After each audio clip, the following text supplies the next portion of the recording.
सभी मतदान कर्मियों को इम्प्रेसिव स्टडी मंच पर हार्दिक स्वागत है। आज की इस वीडियो में हम लोग मतदाता रजिस्टर जो 17A है उसको भरना हम लोग सीखेंगे। मतदाता रजिस्टर 17A का जो प्रभारी होंगे वो P2 होंगे, यानी मतदान पदाधिकारी 2 होंगे और उनके द्वारा ये रजिस्टर किस प्रकार भरा जाएगा। तो इसमें मात्र 4 कॉलम है। देखने से तो पता चलता है कि मात्र 4 कॉलम, इसको तो बड़े आसान तरीके से भर लिया जाएगा, लेकिन इसको सही तरीके से कैसे भरना है ताकि एक भी गड़बड़ी ना हो। तो इसमें सबसे पहले जो है ना, ये क्रम संख्या दिया गया है और दूसरा में जो है सो क्रम संख्या भी है।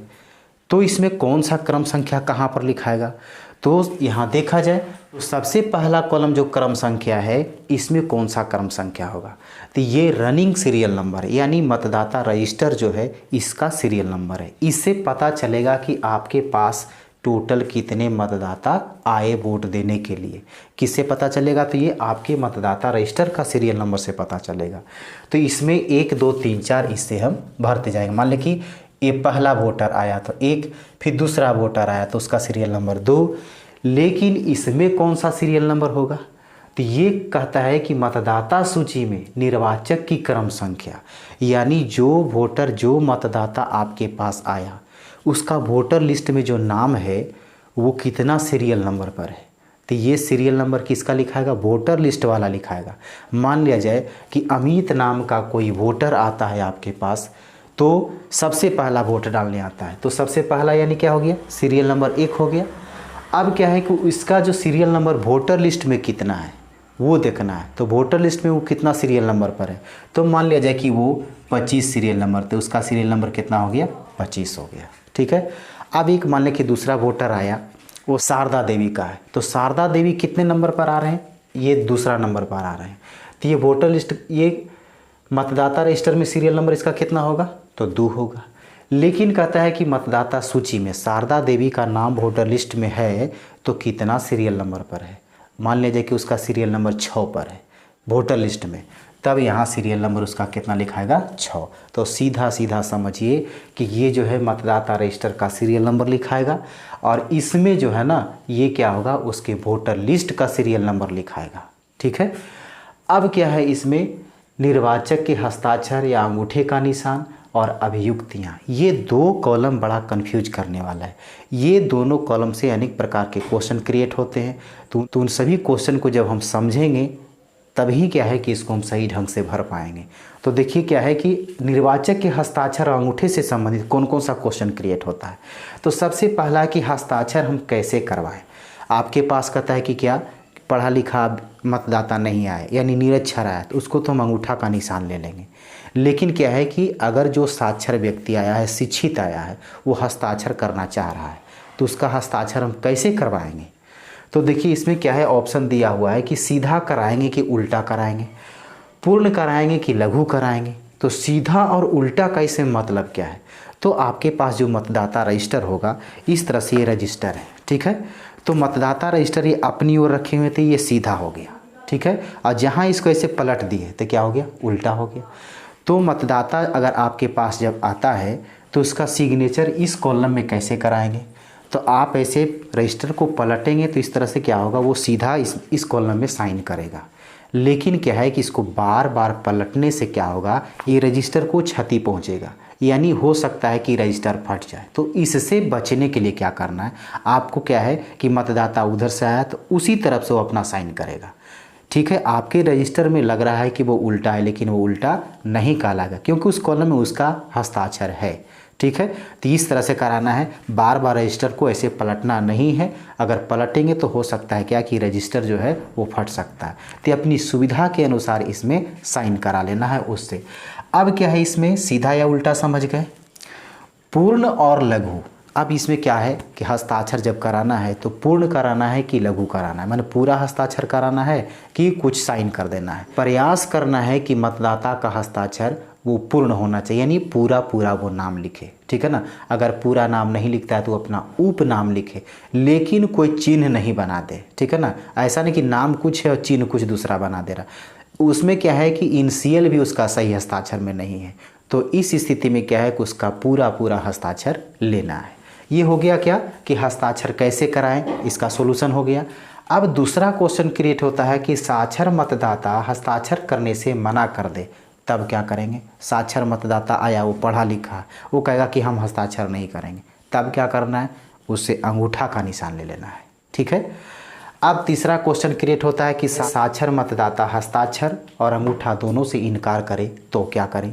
यानी जो मतदाता आपके पास आया वो साक्षर है, वो लेकिन वो क्या है कि न तो अंगूठा लगा रहा है और न तो वो क्या कर रहा है, हस्ताक्षर कर रहा है। तो इस स्थिति में हम क्या करेंगे, हम क्या है कि पोलिंग 2 ऑफिसर हैं और मेरे सामने क्या कर रहा है, वो उसका क्या है सीरियल नंबर हमने क्या किया, दर्ज कर दिया। ठीक है ना। लेकिन वो क्या कर रहा है, न तो हस्ताक्षर बना रहा है न तो अंगूठा का निशान लगा रहा है। तो ये सूचना क्या करेंगे, हम प्रिजाइडिंग ऑफिसर को देंगे। तो प्रिजाइडिंग ऑफिसर क्या करेंगे, अपने विवेक से उसको समझाने का या हस्ताक्षर या अंगूठा लेने का वो काम करेंगे। अब इसके बाद आता है शिथिलांग मतदाता अपना हस्ताक्षर या अंगूठे का निशान लगाने से असमर्थ है तो क्या करें। आपके पास वोटर आया, वो शिथिलांग वोटर है, यानी मतदाता मतदान करने के लिए आता है, लेकिन क्या है कि उसका दोनों हाथ काम नहीं करता है। तो अंगूठा का निशान वो कहाँ लगाएगा या हस्ताक्षर कहाँ करेगा, कुछ तो संभव नहीं है। न तो अंगूठा का निशान लगा सकता है और न तो वो क्या है हस्ताक्षर कर सकता है। तो इस स्थिति में क्या है, उस मतदाता के साथ उसका कोई साथी आया होगा वोट दिलाने के लिए, तो उस साथी का क्या करना है, हस्ताक्षर लेना है या अंगूठे का निशान लगाना है। तो इसमें क्या करेंगे, ये देखिए मतदाता ये है, ये शिथिलांग है, ये हस्ताक्षर करने से असमर्थ है, तो क्या करना, उसके साथी का यहाँ हस्ताक्षर लेंगे। अगर वो साक्षर है तो, निरक्षर है तो फिर अंगूठा का निशान लेंगे। लेकिन इसमें क्या करेंगे, आपको ये अभियुक्ति वाला कॉलम में जो है ना उसकी सूचना लिखना पड़ेगा। ठीक है ना। तो ये उसका क्या वर्णन करेंगे, तो यहाँ लिखेंगे कि मतदाता शिथिलांग होने की स्थिति में उसके साथी ने हस्ताक्षर बनाया, अंगूठे का निशान लगाया। ये हो गया इस क्वेश्चन के लिए। फिर अगला क्वेश्चन आता है कि दस्तावेज को अभियुक्ति में कैसे लिखेंगे। अब कोई मतदाता प्रूफ के लिए कोई कागजात लाता है, यानी वो दस्तावेज हो गया उसका। तो दस्तावेज के लिए क्या है कि इसमें 16 दस्तावेज दिए गए हैं, जिसमें कोई भी वो लेकर के आएगा और फिर वो वोट दे सकता है। तो सबसे पहला क्या है कि ईपिक है। ईपिक यानी वोटर आईडी कार्ड। अगर मतदाता वोटर आईडी कार्ड लेकर के आता है तो इसकी सूचना कहाँ हम लिखेंगे, तो ये अभियुक्ति में लिखाएगा। देखिए यहाँ लिखा हुआ ईपिक या अन्य दस्तावेज। तो ईपिक आया, मान लिया जाए कि ये वोटर जो आया आपके पास तो वो वोटर आईडी कार्ड लेकर के आया, तो वोटर आईडी कार्ड लेकर के आया तो उसके लिए हम क्या करेंगे, 1 लिखेंगे। ठीक है। अब ये जो है ये दूसरे सीरियल नंबर का जो क्या है कि ये वोटर आता है, वो क्या लेकर के आता है, मान लिया कि आधार लेकर के आया, तो आधार लेकर के आता है, उसके लिए क्या लिखेंगे, यहाँ पर 2 लिखेंगे। अब यही दिमाग में रखना है, हमको ज़्यादा फालतू कुछ नहीं लिखना है। वोटर आईडी कार्ड लेकर के आएगा तो उसके लिए केवल 1 लिखेंगे। और वोटर आईडी कार्ड के अलावा यानी ईपिक के अलावा अगर कोई दूसरा कागजात लेकर के आता है, आधार लाया, पैन लाया, ठीक है ना, इसी तरह से कोई दूसरा कागजात लेकर के आता है तो उसके लिए क्या करेंगे, केवल 2 लिखेंगे। अब क्या है कि मतदान पदाधिकारी जो 2 होते हैं, यहाँ पर क्या इंडिकेट भी करते हैं। आधार लेकर के आया तो ब्रैकेट में क्या करते हैं, आधार लिख देते हैं। पैन लाया तो पैन लिख देते हैं। इसके पहले वाले इलेक्शन में देखे होंगे क्या होता था कि वोटर आईडी कार्ड आया तो 1 लिखा गया, फिर क्या आधार लाया तो 2 लिखा गया, लेकिन क्या है कि ब्रैकेट में जो है ना उसका 4 डिजिट लिखा जाता था।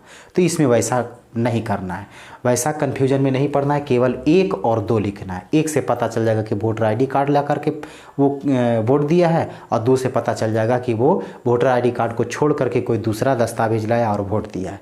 बस इतना ही करना है। अब इसके बाद आता है मतदाता द्वारा मत देने से इनकार करने पर क्या करेंगे। अब देखिए सबसे बड़ा प्रॉब्लम यहीं पर है, और इसको मेंशन करना जो है ना इस मतदाता रजिस्टर में बहुत ज़रूरी है।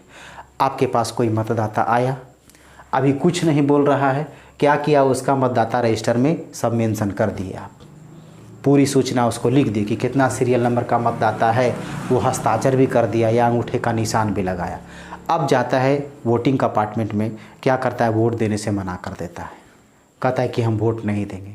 या हो सकता है कि 1 पद को दिया, 2 को छोड़ दिया, या हो सकता है 2 पद के लिए वोट दिया, 1 पद को कहा कि हम नहीं देंगे क्योंकि हमारे इच्छा अनुसार जो है ना ये कैंडिडेट सही नहीं है।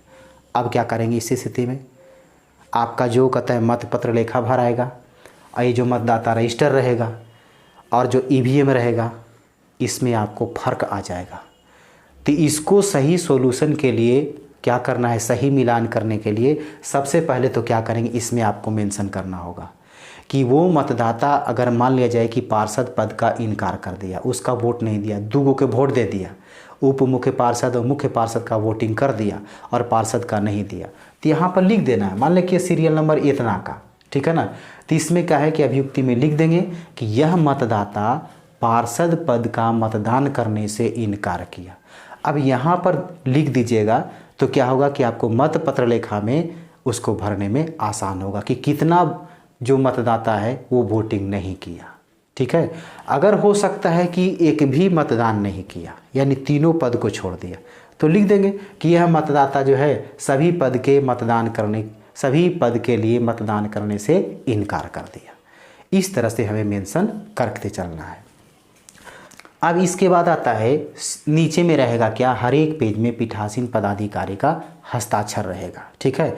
हो सकता है कि बायां तरफ जो है रजिस्टर के नीचे, दायां तरफ क्या होगा, पीठासीन पदाधिकारी का हस्ताक्षर, और बायां तरफ हो सकता है, ऐसा नहीं है लेकिन अगर हो सकता है कि मतदान पदाधिकारी 2 का हस्ताक्षर, तो वहाँ पर उनका हस्ताक्षर करना होगा। लेकिन अगर मतदान पदाधिकारी 2 का हस्ताक्षर का कहीं भी जगह नहीं है, तो लास्ट में जहाँ पर कहता है कि वोटिंग समाप्त हो गया, तो लास्ट वाला पेज में क्या करते हैं, हम उसको क्लोज करते हैं ना।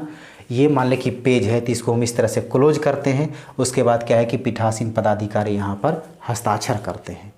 तो नीचे में क्या होगा, इस साइड में बायां तरफ में क्या होगा, मतदान पदाधिकारी 2 यानी P2 का भी हस्ताक्षर किया जाएगा। क्यों? क्योंकि मतदाता रजिस्टर का प्रभारी कौन है, ये P2 है। इस चलते क्या है कि दोनों के सिग्नेचर से क्या होगा, ये रजिस्टर प्रमाणित किया जाएगा कि इस रजिस्टर में जो है ना कुल इतने मतदाता ने मतदान किया, ठीक है। तो ये था मतदाता रजिस्टर को भरने का सबसे सही तरीका और आसान तरीका। उम्मीद है कि आपको ये अच्छा लगा होगा। तो इस वीडियो को लाइक करें और अधिक से अधिक ग्रुप में इसे शेयर करें। आपसे एक छोटी सी रिक्वेस्ट है कि यदि आप इस चैनल पर नए हैं तो इसे सब्सक्राइब करना ना भूलें और नोटिफिकेशन का बेल आइकन ज़रूर दबा दें, ताकि जो भी इस तरह का वीडियो अपलोड हो तुरंत आपको सूचना मिल सके। तो इसके बाद जो है ना ईवीएम के बारे में हम जानकारी हासिल करेंगे। ईवीएम को किस तरह से कनेक्शन किया जाता है, ईवीएम में कौन कौन सी त्रुटि आती है, तो उन त्रुटियों को हम किस प्रकार सोल्यूशन करेंगे। और इसके बाद पीठासीन पदाधिकारी को अनेक फॉर्मेट भरना पड़ता है, अनेक कागजात भरना पड़ता है, कौन से इन्वेलप में उसको रखना पड़ता है, इन सभी जानकारी को हम एक एक करके वीडियो में लेकर के आएंगे। फिर मिलते हैं हम अगले वीडियो में।